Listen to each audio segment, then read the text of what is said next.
Welcome back to another unboxing video where we take a first look at a replica that showed up at my door, whether I picked it up myself or it was sent to me.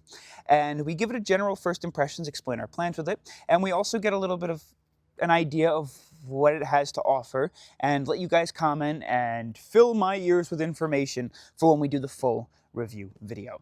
And this was kindly sent to me by Lancer Tactical. So I want to say a huge thank you to Lancer Tactical for always supporting the channel. And another wonderful thing that Lancer Tactical always does is they hook us up with not one, not two, not three, not four, but also a container of 0.28 gram BBs. So we always have the ammunition we need for testing out any replica they send, which is absolutely awesome. And again, as a one-man army on this channel, it helps me so much. So thank you, Lancer Tactical, for supporting this channel. And again, I guess thank you to Classic Army as well, even though you weren't the guys that I spoke to.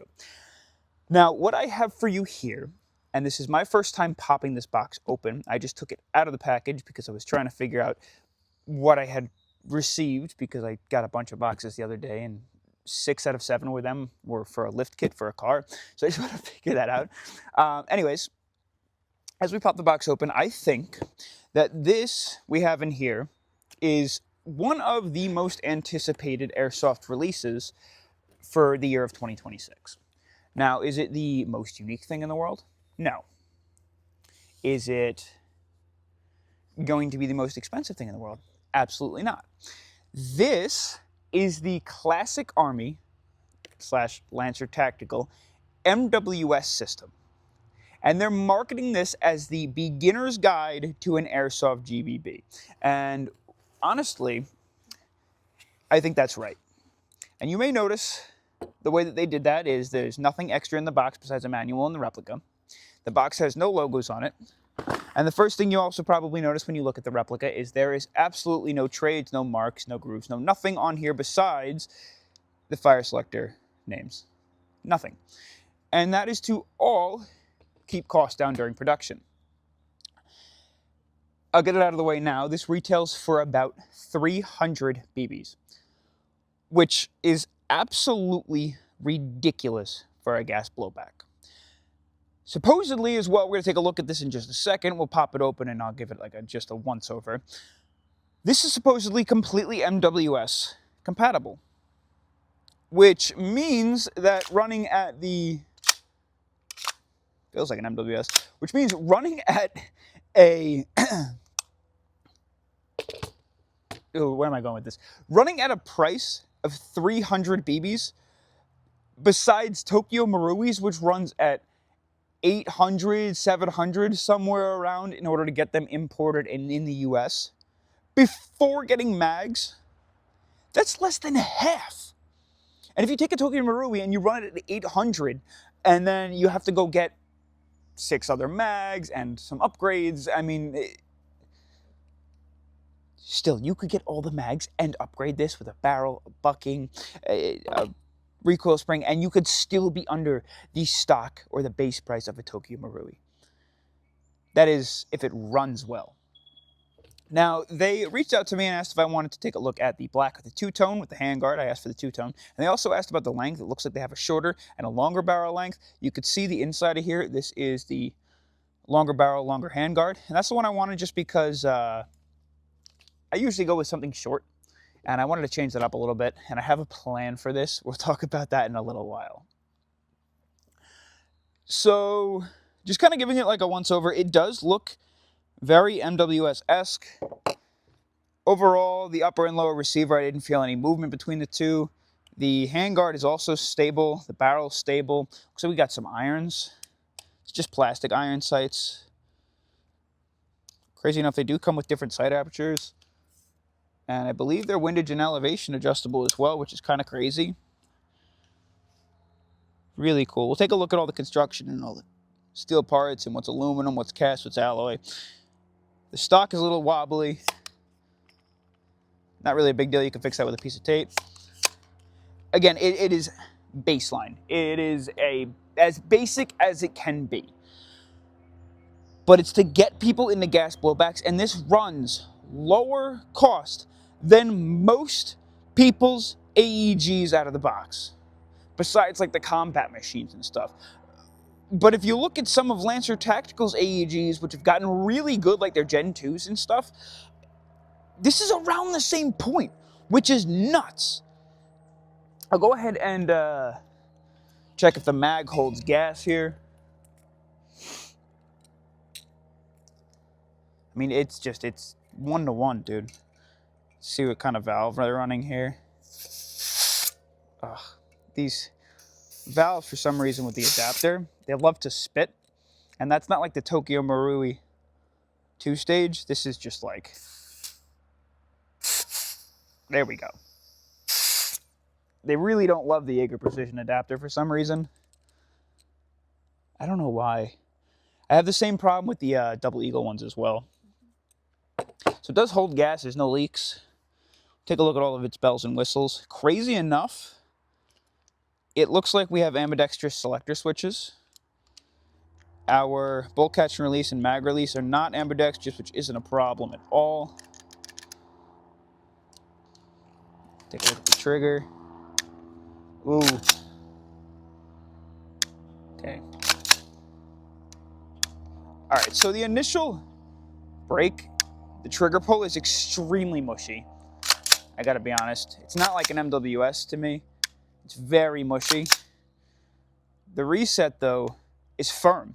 It's a little long, but it's firm, which is interesting, too. Charging handle functions nice and smooth. It's got that same twang as a MWS does. When we take a look at some of the construction here, got the magnet out.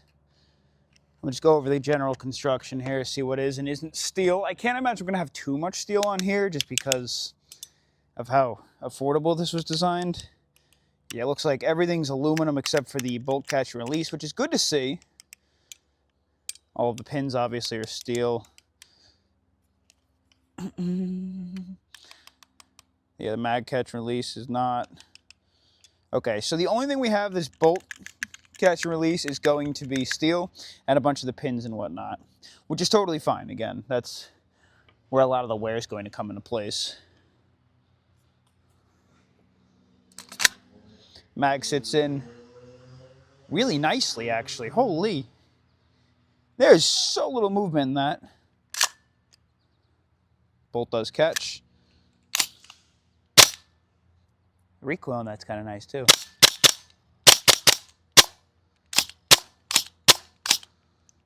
Check out the auto. Wow. That does feel nice. Feels very nice. And that trigger actually can be pretty easy to get used to, I think. Is this steel? No. Even the window is going to be aluminum. Okay, let's fill up a mag, make sure she fires.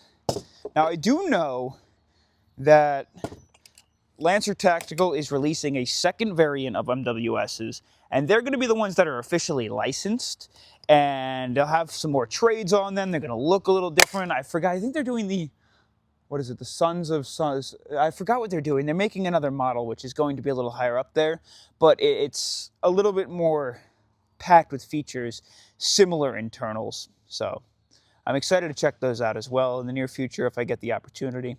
Let's take a look and see what kind of BBH we're holding here.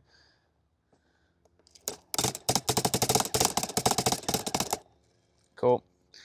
Very similar to the MWS. It's somewhere between like 36 and 38 BBs, I think. Refill this guy. Smells delicious. There's a correct position to hold this in. Otherwise, it really is not happy. Cool. Yeah. It just moves so well. That screams MWS. Wow. Okay, I can't explain to you how crisp that feels. I do want to pop this open as well and kind of just get an idea of what the internals are like. Go ahead and push the pin out. Gonna need something to push it out. Those are pretty tight in there. We don't mind tight pins. Not at all. And we should be able to see now. No, you don't want to. Oh, it's just a tight fit. The receiver's very tight. Wow. Okay, yeah, it is. I mean, dude, it's an MWS 1-to-1. That's crazy. You can see the roller it has. It is not modeled off of anything real steel. Obviously, nothing is going to be steel besides the bearing. Again, bolt catch and release is steel. Aluminum valve knocker. But the Z plate is made of steel, which means that the main point that takes a large portion of the abuse from the bolt latching and the bolt catching and releasing is going to be made of steel. And does the bolt have is it full steel, or does it have a steel connection point to where we would connect to the Z plate to increase longevity? It does. See this guy? So the bolt's going to be aluminum. Yep, which means that obviously it's a light bolt, but you do not have the likelihood of that wearing in as much, because as to where, you know, an aluminum bolt connecting on a steel bolt catch and release would wear under the bolt a lot. This case scenario, you have a steel bolt catch and release and a steel insert that it catches to. You got the rollers. Dude, it's an MWS through and through. However, I would imagine it's going to be ready to rock and roll on standard higher pressure green gases and propanes, unlike the MWS system is. Wow. I can't believe they managed to drop something like this at the price point that it's at. And if inflation doesn't catch up to this thing and it stays this low, I think this is the entry-level GBB. I think it absolutely is. It's got that same annoyance where you gotta diddle with the buffer to get this guy in. Huh. Why is it so tight? It's just very tight. Assuming whatever that is will wear in over time. You're not lining up somewhere. There we go. Yeah, okay, cool. I think this has a lot of potential. I mean, it's an MWS, and we know that it functions well. We know that it's low wear, low friction. We know that this is the arguably most effective gas blowback system available, and it's just affordable. I think this also opens up a can of worms now for things like the MWS AKs to pop up on the market, which are really cool, and start giving entry-level gas blowback users, or people who want to get into gas blowbacks for the first time, the ability to choose between a multitude of different platforms, but not kill the bank. Try to get this piece of cardboard out. Why is it stuck in there? Ah, no, it keeps running away. Come on. It's a piece of cardboard inside. How did that get in there? Come on. There we go.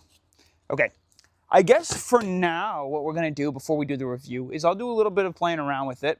And I would love to hear if anybody else has one, because I know these have been available right now for a little while and people have been using them. I would love to know if anyone's ran into any problems at all, how they feel about certain things like accuracy. Does it take like a break-in period? What kind of mag compatibility they've had. I have a handful of mags that we will test out during the review video as well, and we'll kind of just pop this guy open and see what kind of compatibility we have with real steel or with MWS spec things. I would imagine, being the fact that it's so close to MWS, it's just going to be, I think it's 1-to-1 from everything that I've been looking at and reading. Really, really excited to dive into this a little bit further. And as you know, we'll leave you with this. I am not an AR M4 person, not because I don't respect them or think they're good, but because they're so oversaturated on the market. But here's what I'm thinking. I now own 4 different M4 style platforms. I have the standard, which is just the run-of-the-mill, well-built. I have a CGS that is going to stay as an M4. I have the SSQ4 from Novritsch, which I think I'm going to keep as the HPA style build for things like colder weather. We took our Double Eagle Noveske N4 MWS system and we made that into like an alien style replica. It's like built like futuristic alien. What if at the end of the review video, we start a new series where we go apocalyptic? And I'll go nuts with it. Like, we're talking giant, like, bolt nail grip foregrips, and we'll throw, like, get rid of the buffer tube, and on the outside we'll do, like, a shovel stock. We'll just make it look ridiculous, a cool paint job. What do you think? I'll catch you in the next adventure. Peace.